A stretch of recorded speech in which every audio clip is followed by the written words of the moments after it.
Hi folks, welcome to another episode of My Life with Robert Burns. Jim Thompson and Douglas Mackenzie here again to talk to one of our cronies from around the Burns world. How you doing, Jim? Doing great. I'm really enjoying my day so far, Douglas. Hi, everybody. Good. Today's guest was formerly the Pacific Rim Director for the Robert Burns Federation. Cronies everywhere. Please welcome Jim O'Loan. Hello, thank you. How are you doing today, Jim? I'm fine, actually. Tomorrow's the first day of spring, so hopefully the weather will get a bit warmer. Very good. So is it still cold down your way? It's been quite cold past few days, and very wet. The whole of July, every single day was raining. And what part of Australia are you in, Jim? I'm on the west coast. I live in a place called Fremantle. And I hope everybody hears this when I say Fremantle. It's free, F-R-E, not two E's. Because people send me letters and think it's always Fremantle. It's not, it's Fremantle. Yeah. So it's about 15 minutes down the river. It's one river from Perth. Perth's the capital city. Very good. Jim, I know you've not seen any of these podcasts yet, but the first question we always ask is, can you tell us a little bit about yourself, please? I was born in Lochside, the great metropolis in Ayrshire, Lochside in here. I grew up in Moncton, the village in Moncton, and my wife and I, my wife came to Troon. We stayed in Troon, we were married in Troon for 3 years, and then we emigrated to Australia, 1977. In fact, it was 44 years ago, last week, we arrived in Australia. 44 years. So that's a generation, isn't it? I have. So all your schooling and such like was done in Ayrshire. Which school did you go to? I went to, in Troon, I went to St Patrick's Primary in Troon, and then I went to St Margaret's at Whitlets, and then that closed down. We went to Queen Margaret Academy in Domilling.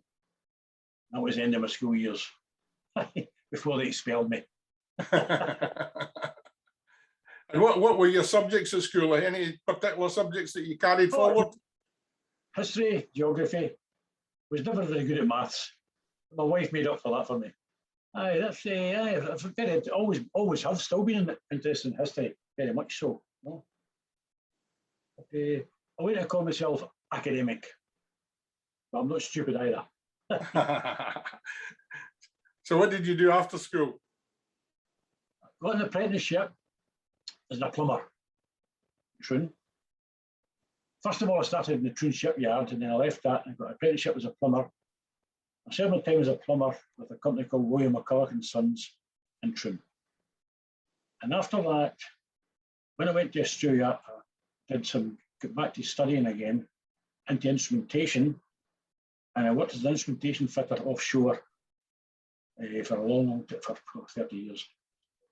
And then I end up I worked in Vietnam, India, Indonesia, China, and as an instrumentation implementation engineer. Yeah, when you say offshore, was that on rigs? Aye, two and two for 12 years offshore in Western Australia. Yeah. So you must have some stories to tell about that, being in all these different countries. I'll tell you a classic story. It was a few years back, it was Christmas time, I was working in China, a place called Shenzhen. And you walk through the hotel, its claim to fame was Deng Xiaoping had been there and stayed there, this hotel, really nice place. So I'm walking back to my room one night, and they were playing the Christmas carols. And I heard this Christmas carol. I said to myself, that is not a Christmas carol. It was all lang syne. Oh, geez, so funny. I was and then there was St Andrew's Society in Vietnam, which I managed to do a quick visit to. It's unbelievable. You think of St Andrew's Society in Vietnam.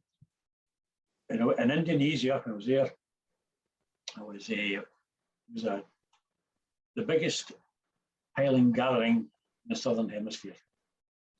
I went to this place, and there was a huge marquee, and it was chock-a-block with pipes and drums of all nationalities. It was fabulous, really fabulous. Yeah. Fantastic. Nice. And when you went to these countries, presumably you took a kilt with you, did you? I was too busy working. No, definitely not take a kilt, no. I wear a kilt, don't get me wrong, but no, not in these places, no. Tremendous. No, you're working 12 and 14-hour shifts, you're not going to wear a kilt after that. So what about outside work? Any hobbies and interests other than obviously Robert Burns? Well, the same as I all like the football. You know, I played here for a few years when I first came here. I played in what they call the Veterans League. It's people who are late 20s, 30s, and some really great football players. That was black and blue. Yeah. We play every Sunday. I come here on a Sunday night, black and blue, because late tackles, old age, you name it. So you didn't get involved in Aussie rules sport or anything like that? No, but I'll tell you what I was in before I came to here. I was in karate. I was in a club called the Keisan Karate Club in Kilmarnock. I was there for quite a few years, and I went to Australia, joined the karate club, eventually graded my black belt. I actually fought for Scotland in Edinburgh, Leith Town Hall, 1976. That was my last major tournament. And when I got to Australia, I joined the karate club, and I was fighting to get into the Australian team of the tournament in Japan. I got disqualified twice. The bloke who disqualified me was the national coach, and he was from Aberdeen. I don't think his mum and dad were married. So did you continue with the karate once you got over to Australia?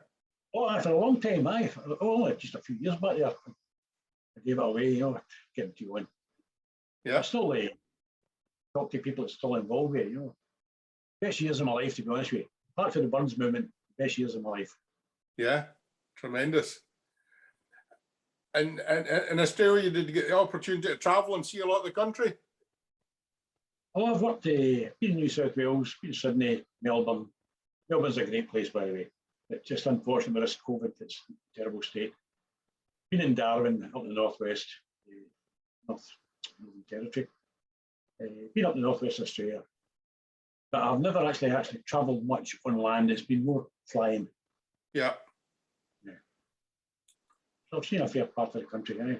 Yeah. Yeah, I mean, we'll maybe get back to that later when we talk about your interest in Burns, because obviously as the director for the Pacific Rim, you would have some travelling responsibilities to visit other clubs and such like.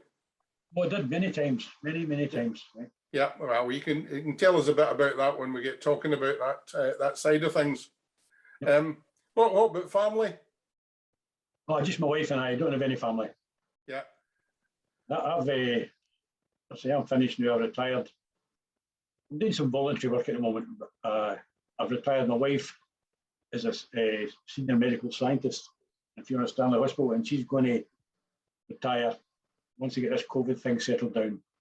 And once we get the okay to go back to Scotland for a bit of a holiday, then she's definitely going to retire. Very good. So what was it prompted you to go to Australia? Well, we talked about Australia or Canada, and Heather's uncle, he came from Troon, he'd lived in Australia for a long time. He came over for a holiday. We were staying in Brassy, in Troon, and he came and stayed with us. And he was filming my head for Australia, and I was really quite keen on the idea. It was either, as I say, Australia or Canada. So we decided, right, we'll give it a shot. So we applied for immigration. It took 11 months to go through the bureaucracy, we'll say. And we said, right, we're going. We've been accepted, we're going. So we said, we'll plan it, we'll make it a 2-year or 5-year kind of holiday. We'll make up our mind what we're going to do. So we arrived in Australia on the 15th of August, 1977. And as much as I like Scotland, I think it was probably the best thing I ever did in my life. And that's no disrespect to Scotland at all. And in respect to the lifestyle or the opportunities, what's the big draw? It was hard. When I first went there, the first few months, to be honest, right up to the August to Christmas, I said to my Heather, I said, let's get home, I'm fed up with this place. I was quite homesick. But she was a stronger one than me. And we hung on, you know. Homesickness is a terrible thing. But we hung on and, well, the rest is history, really. But the opportunities, and there's a fair bit of opportunities. I always say to people, even when I'm back in Scotland, I always say to people, it doesn't matter what your job is or what your qualifications may be. The important part of your job is getting out of your bed in the morning to go to your job. And if the sun's shining, it makes a hell of a difference. You know what I mean? Yeah. It makes it. You get up in the morning, the sun's belting down, it's fine, easy. Happy, chirpy, chirpy. And is the sun shining more often than not? Oh, it's the weather. Tomorrow's the 1st of spring, 1st of September, spring. The next month or so, it'll be very pleasant. October's a beautiful month. They call it the wildflower state, Western Australia. In the springtime, flowers, the flowers are protected in the bush. There's just a mass of flowers everywhere. Tremendous. Aye. I've never been to Western Australia. I've been to New South Wales and Sydney and places like that, and loved the time I spent in Australia. But certainly, any time I've seen Perth or Fremantle on what do they call it? Wanted Down Under on television. It always appeals to me. I was just going to say that we've probably got to the point where we should be talking a bit about your interest in burns. So I'll pass over to Jim to start that conversation. Thank you. Jim, the usual question with this is the same for everybody. How did you get started with burns? Now, the reason I can answer that this way, Jim. Do you remember a couple of years back, the boys from Canada did a wee tour, Tamashanta tour through Alloway? You were doing the tour. Yes. Right. And you get something happened. You said to me, what was that fella that wrote that such and such book? And I said it was James Bark. Right? Yeah. It was something to do with, I can't remember the conversation, but you asked me, you couldn't, Yes. it was just, you were stuck at, he says, oh, I can't remember, who was that fella? And I said it was James Bark. Well, James Bark was a man that got me into burns. Obviously never ever met him. Troon Library, before I came to Australia, in fact, I was only 18 at the time. I went to Troon Library and I picked up this book called The Wind That Shakes the Valley.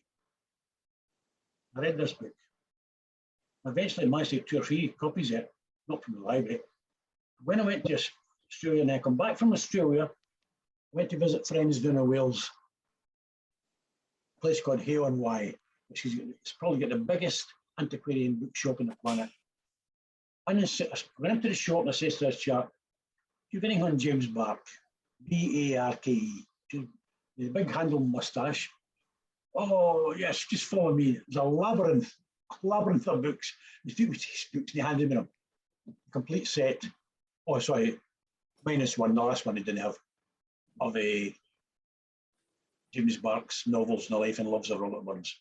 So that was really me into after that, from Troon, early days after that. And I used to read them here, and we were living in a flat in South Perth at the time. I used to sit and read them out, quite homesick. I know a lot of it was romanticised, we'll say, but it was still good reading. I've still got them right behind me here. Aye, there's a lot of folk came to Burns through James Bark. I've got a couple of issues with him because he didn't just stop with the story writing. He did things he should never have done. But however, Burns clubs in Australia, did you join one when you went? Right. What happened was, back in 1996, bicentennial of the year, a mate of mine wanted tickets for a Burns supper. So I contacted people from the St Andrews Society, got them tickets. Right, last minute he can't go, I'm left with the tickets. So I went along to it. It was in the University of Western Australia. And to be honest with you, and no disrespect to him anymore, it was quite hoity-toity. No, I hate that, I hate this pretentiousness. Anyway, I went to it that night and it was really, Jim, it was a shambles, absolute shambles. So I says to the MC, it was a mad rush of adrenaline. I says to the MC, I said, listen, you want somebody to do a wee turn for you here and there, circular there. He says, fine. So I went in, did a couple of poems and tried to explain the man's a man for all that to him. And a lot of these people were Scottish anyway. I tried to explain the poems, explain about the poem. Burns' cry for democracy. Things like that. Anyway, I got a standing ovation, truly, and I was numb. I was really numb. And I come home that night, and Heather was with me. I said, "Have you Phil was with me?" I said to her, "I'm going to do what I wanted to do for years. I'm going to start a Burns club here, Fremantle." I was in honestly, Jim, I was in such a high. So next day, I contacted a chap called Len Finlay. Len Finlay was a sports reporter for the West Australian newspaper. Didn't know for a bar of soap. He was Scottish. So I contacted him, told him about rain, and he could give me a bit of publicity. The following Saturday, in the West Australian newspaper, the Saturday's West, in the arts section, Burns is coming to Fremantle. It was brilliant. So I put in all the contact numbers and the rest of it, and they ended up, to cut a long story short, that was a Saturday morning. My phone never stopped ringing for a fortnight. 250 people into the Fremantle Town Hall for the inauguration of the Fremantle Burns Club. I'd met previously a lot of people who was interested, got their names recorded, etc. in the Fremantle Burns Club. The Mayor of Fremantle, Jenny Archibald, officially inaugurated the Burns Club. And I went for there, strength to strength. Then, as you know, everything else slowly going downhill. So that was it. It was a great, I was really so chuffed about getting this club going. And Burns suppers, some tremendous Burns suppers in Espley Hotel. Tremendous. 200 people, easy, which is maybe nobody American standards, but it's still a great night. And it was a Burns supper with a ceilidh, because those people came to the Burns nights, had a slight interest, but not really a lot, but wanted a good knees up. You know what I mean? So they would come to these functions, these Burns suppers. So you had the traditional Burns supper without losing any, how do you say it, the strength of the Burns supper, but also a ceilidh. So after the Burns night, after the Burns was finished about 10 o'clock, on the Burns side of it, you had a Scottish ceilidh band for 10 o'clock to midnight. Brilliant. Absolutely brilliant. And that ran for 20 years, 21 years. Obviously, Jim, that's the start in your coast. Having been to Australia a couple of times myself, it's certainly, the Burns movement's certainly quite big in the Melbourne area, and there's a Burns club, was in Sydney at one time. I don't know whether it still exists. What's the position now? The last time I heard, the Sydney Burns Club met once a year. 25th of January. That's the last I heard. I used to, once we started, I'll go back to the Pacific Rim shortly, but when I started it, I was door knocking everything for people from, I keep reading the forward here, Burns clubs, but you didn't get a reply with half of them, no. And there was a lot of Burns clubs in Australia who weren't actually, had no connection with the Federation. Trying to get these people on board was very difficult. There's two reasons. They either had folded up or age. I don't know, you can cut this interview. Age is the biggest threat to the Burns Federation. There's some issues in that in general in terms of Burns, the Burns clubs, but as somebody who visits a lot of clubs, I'm not as dark on it now as I used to be. Particularly, I mean, the club tie I'm wearing here, we've got a committee whose average age will be somewhere in the region of, in the 40s. You know, and I'm going to other places, and some of the stuff, and some of the people we've interviewed on these videos, Jim, have been very young, and to me, it's inspiring. Oh, I'm glad to hear that.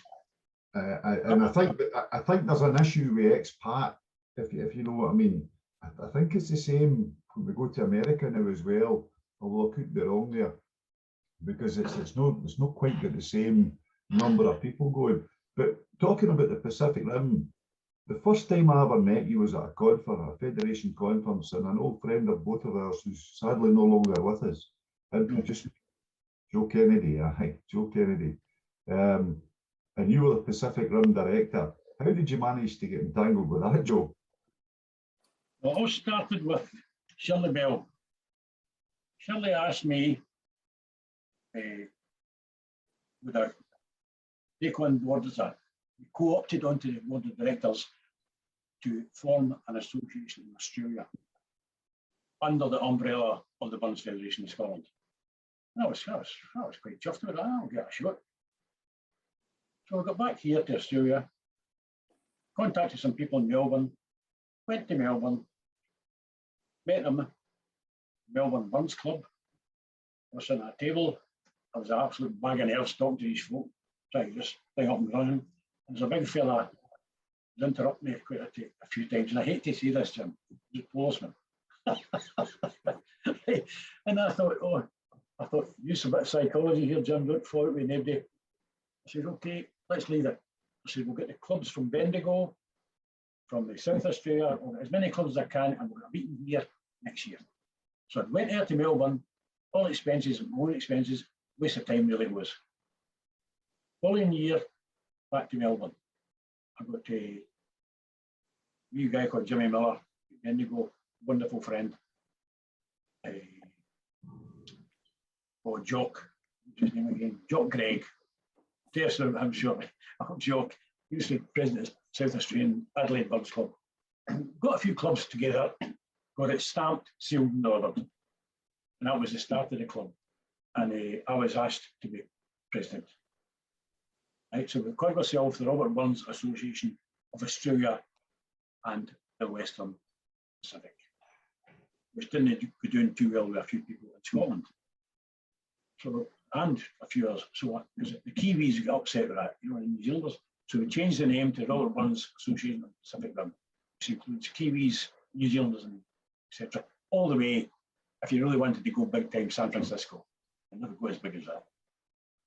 So it was after that, we had a few that came over to Fremantle. We had our AGM in Fremantle, which was a terrific night.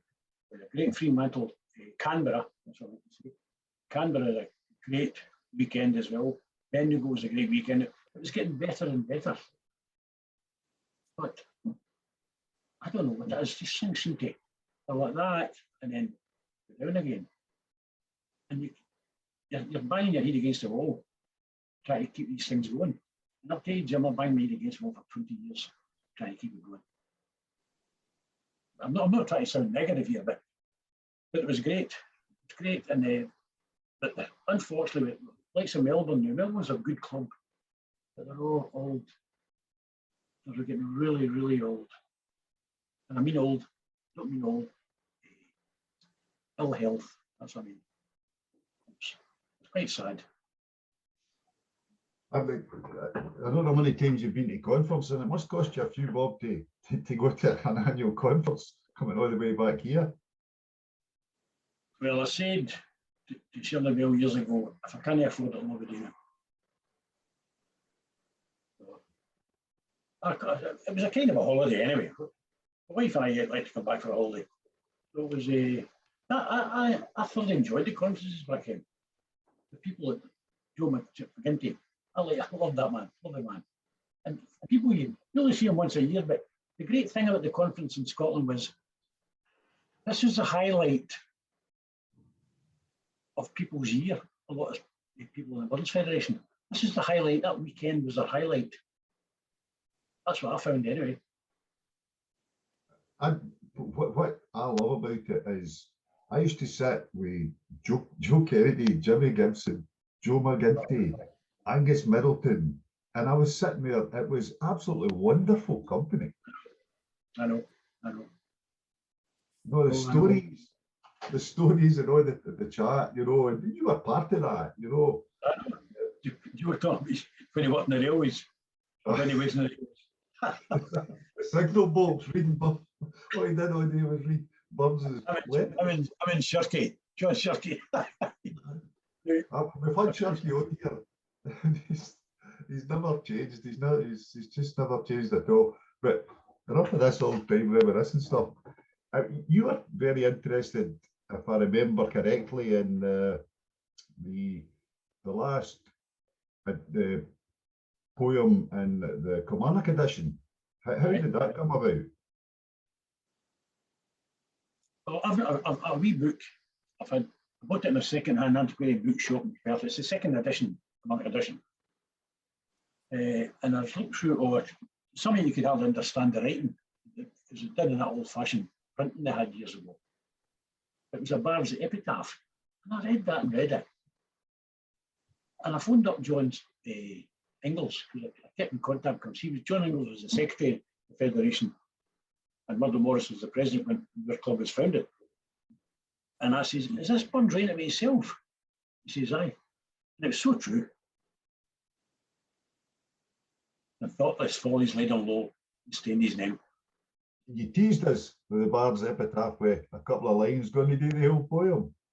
Certainly. It's written in the old. Anyway, can you see this? Yes. Oh, aye, right. Right, this book is 1805, right? Printed Scottish poems in the Scottish dialect. It's the second Edinburgh edition. Anyway, a bard's epitaph, right? Is there a whim inspired fool, or fast for thought or what for rule, or blade to seek or proud to snow, let him draw near, and o'er this grassy heap sing do, up a tear. Is there a bard of rustic song, whose noteless skills the crowds among, that weekly this his the area throng or pass not by, but with a freighter feeling strong, you have a sound? Is there a man whose judgment clear can each others teach to tear, can others teach the course to steer? Yet runs himself life's mad career, well as a wave. Here pause and through the starting tear, survey this. The poor inhabitant below was quick to learn and wise to know, keenly felt the friendly glow and softer flame. But thoughtless follies laid him low and stained his name. Reader, attend whether thy soul soars fancy flights beyond the pole, or darkling grubs this earthly hole in low pursuit, though prudent, cautious self-control is wisdom true. Right. I promise you I'm going to get into that and get into my brain. That was excellent. Well done, Jim. I mean, Jim, you mentioned the age thing. Is that what's affected the Burns movement in Australia or Canada or these places? I can't speak for Canada too much, but I certainly can speak for Australia. It definitely is. Definitely. What's caused that then? I just well, people are getting older, people are passing on, and it's not getting passed in. The younger generations are no interested, Jim. But I'm contradicting myself when I say that, because there's a place called Camperdown, Victoria, which I went to. It's the oldest Burns statue on the planet, outdoor statue, and I was absolutely stunned at this place. It's going through Ayrshire. It's all farm, agricultural land, Western dikes, coos and sheep in the field. And the whole town was done in Scottish pipers, you name it. And they're so proud of their Scottish ancestry. these people to Camperdown because I'd say 90% of the population of this place is of Scottish descent. And they're probably more Scottish than we are. You know what I mean? They're so proud of it. And they've got an annual Burns thing. It's just, and the younger ones, they get involved in it. But that's just a one-off compared to the rest of the country. And even the Melbourne Burns Club are struggling big time. Really are. And I'm sure they wouldn't be offended with me saying that. As far as the Fremantle Burns Club, we're nearly finished. Just can't get anybody in. The key, Dunedin, New Zealand, I think they're reasonably strong. And South Australia, well, they withdrew for the Pacific Rim because of membership. You know, I'll give you a classic example of age. Old Jock Gregg. Jock was the strong man of Adelaide Burns Club, the South Australian Burns Club. And we were in Canberra for a conference in the Canberra Burns Club, Canberra Highland Society and Burns Club, which claims to be the biggest Burns Club in the world. Nonsense. Anyway, all joke and I on this bus, we were going on a bus trip to the War Memorial in Canberra. And all joke says to me, God, this place has changed since the last time I was here. I says, when was that, Joe? 1947.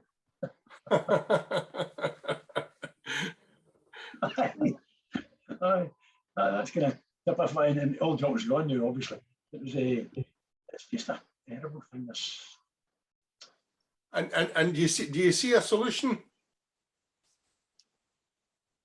Well, I went to schools here. You know, we got a package. The Federation made a package up quite a few years ago. Just put into the school's curriculum. Banging my head against the wall. So Scots College, which is quite a prestigious private school here in Perth and in Melbourne, they'd asked me, it's something to do with a fundraiser for the Commonwealth Games a couple of years back. They asked me for coming to the Haggis. And I thought, this is a perfect chance to promote the education thing, etc. Got there, I met the principal of Scotch College, did the business, blah, blah, blah, pipes and drums, yeah. I said, can you help me out here? I said, yeah, no problem. I'm still waiting to hear back from him.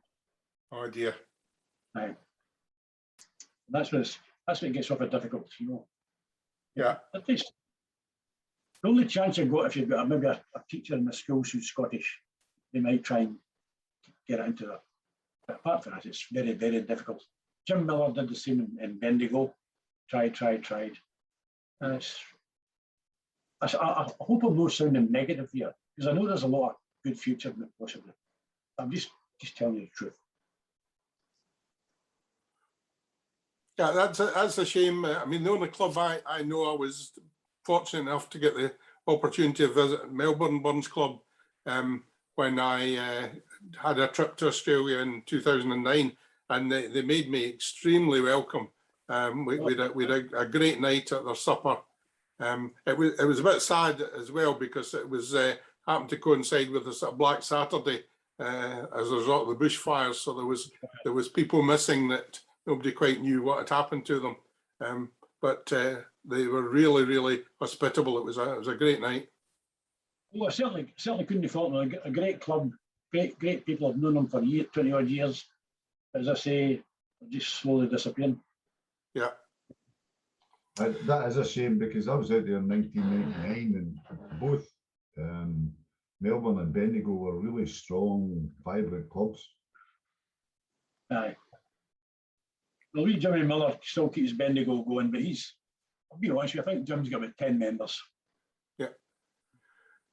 So hopefully if people are watching this, they'll realise that we need to get some action quickly and encourage some younger folk in Australia and New Zealand and to take an interest.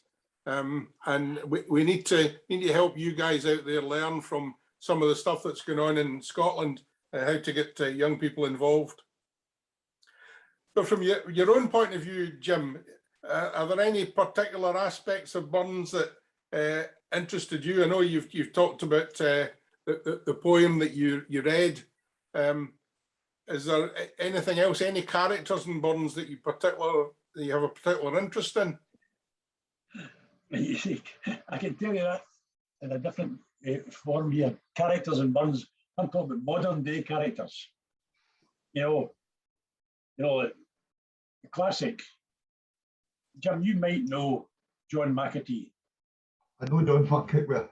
I know John McAtee. I stood next to him when he was belting it out at the Gene Armour statue release. Well, McAtee's a great friend of mine, and every 1 year they had I was coming home, and they had a Burns night for us in the shed. He's in Auckland. And that's when I first, John Shirkey, Cochrane Gourlay, was the narrator, and Billy Niven. Death and Dr. Hornbook. Oh, geez, so. I've been a hundred on Burns suppers. I've never experienced anything in my life. They were rolling about the flares fighting and reciting at the same time. It's fantastic. It was fantastic. It really was. That's when you're talking about the Burns characters. I'm talking about the modern day characters. We also going to talk about.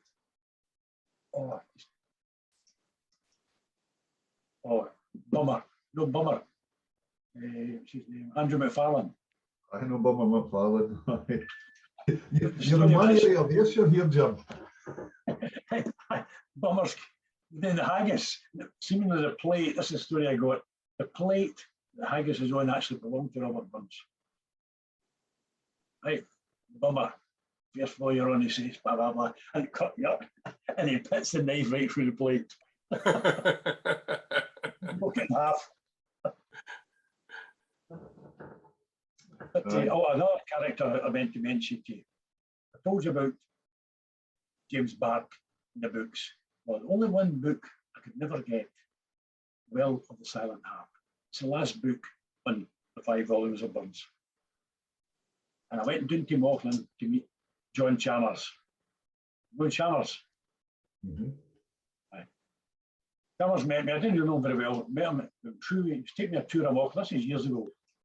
Took me through the graveyard. He could tell you everybody in the graveyard, tell you their life stories. He was really, I thought he was a very knowledgeable man in Burns. So we went back up to the Loudon for lunch. I told him the story about not being able to get the last book of Burns. And he spoke to his wife, and she disappeared on the road, come back up. That book, the final book, as a gift to me. He just died a few months ago, actually, Chalmers. Did you know him, John? Aye, Jim. Aye. Most of them Auckland and Bolton, West Blown and that sort of area. I've obviously I've been at umpteen Burns suppers with them. What about yourself? Have you been to a few Burns suppers over here when you've been out? The first Burns supper I ever went to was at the Hannah Research Institute, Auchengrove. My wife worked there, and it was curry, did the auto memory. Well, This again, is us. same area. I mean, you never get him without Cokie Gourlay or whatever. You know, they're always in the same. You know, no, the curry you're thinking about. You think the curry was a school teacher? that's him. Aye. No, I meant that curry Oh, from the England. Reverend Curry. Aye. Right. Aye. And that was 1974 or something. That was my first Burns supper. I've been at kind of smaller ones, but that was the most kind of official one. And I was absolutely wrapped in it. Usually it's a story colloquialism, I was wrapped in it. Yeah. And I always used to think to myself, that was a turning point as well. Going back to forming the Burns Club, I didn't have confidence. But that night, I was that annoyed with the St Andrews Society's Burns supper. They were doing their best, but it was a shambles, really. It was. This is years back. And I thought, I'm going to start a Burns Club. But what I had lacked was confidence.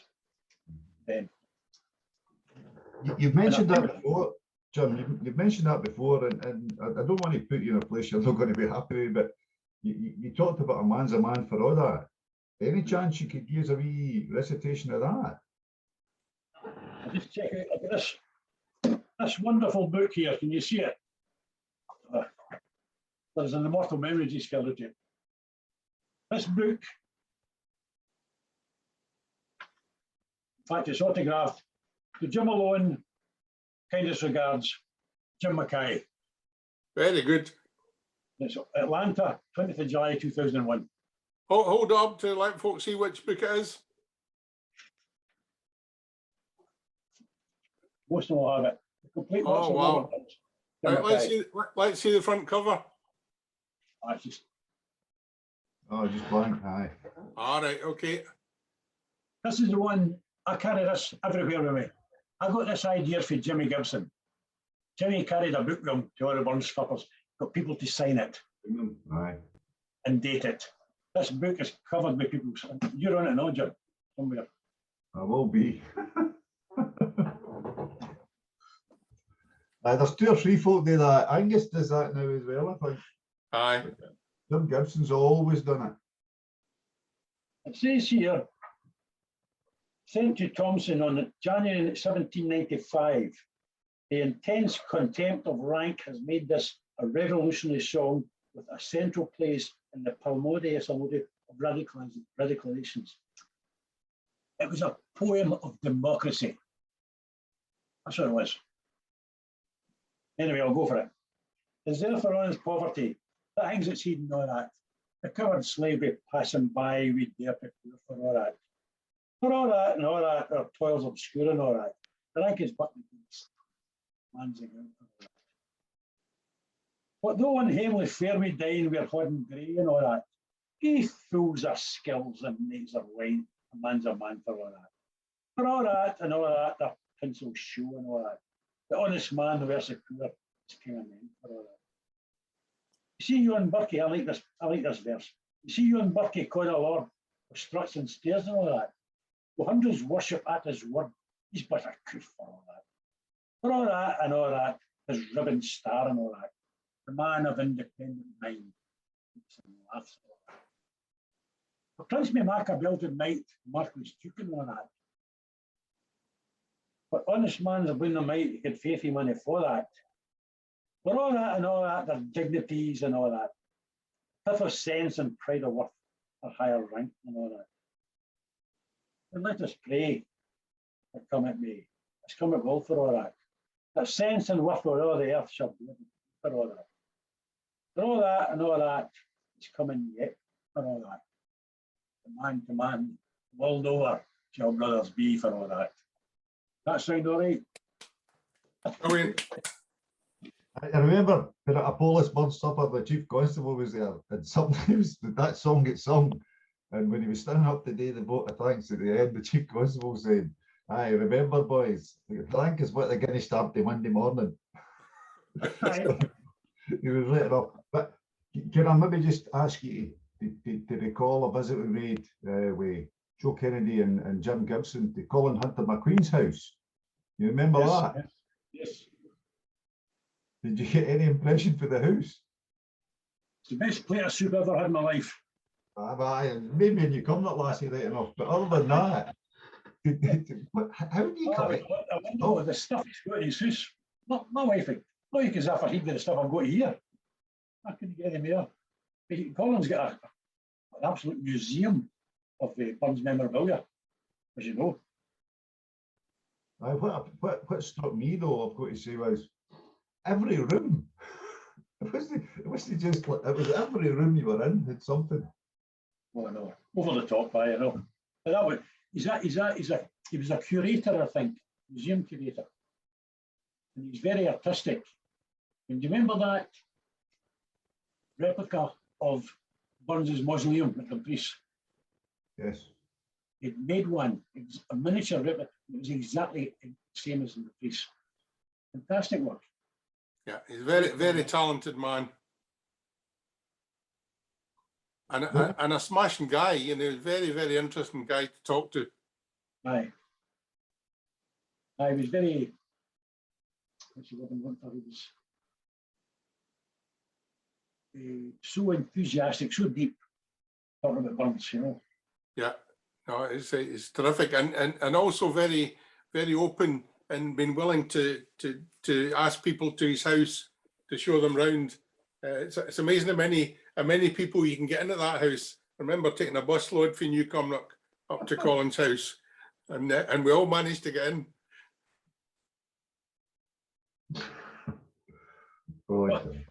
He would improvise. Uh-huh. I still actually keep in touch with him. If you want, I've still got his phone number. I'll give him a tinkle. Yeah, See, you do that. He'd be delighted to hear from you. Thompson wanting to go into this. If you can persuade him to come on to this, I'll be a happy man, I'll tell you. Yeah, that'd be really good. I've got your phone number, Jim. I'll talk to him, and I'll phone you and let you know what the story is. Aye, well, he's got mine too, so. Aye, please do. See, someone who I thought, honestly, would have been great on this sort of thing was John Chalmers. Aye, John. Aye. I never knew John. That's not a name I know. But I keep, I mean, my head goes back to when I was a boy. Well, say a boy. I mean, I was a boy at 50, but some of the ones that I know here would be as enemy, you know, that we've just never had the chance to do this way. You know. I feel like it just comes into my mind now. The big fella from Springside. Phil Todd. Well, I met him years ago. I was at the Bachelor's Club. It was Joe Kennedy who organised it. And this big fella meets me and he stands up, he shakes my hand and he says, "I'm really honoured to meet you." And I thought to myself, this man's forgotten me about Burns and I'll ever know. He's a lovely person. He is.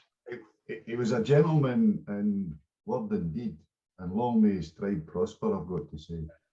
But I have never met anyone so knowledgeable and so erudite and yet so humble. Right. I mean, I was at the Bachelor's Club one night and he was asked to do a kind of immortal memory. And he started crying.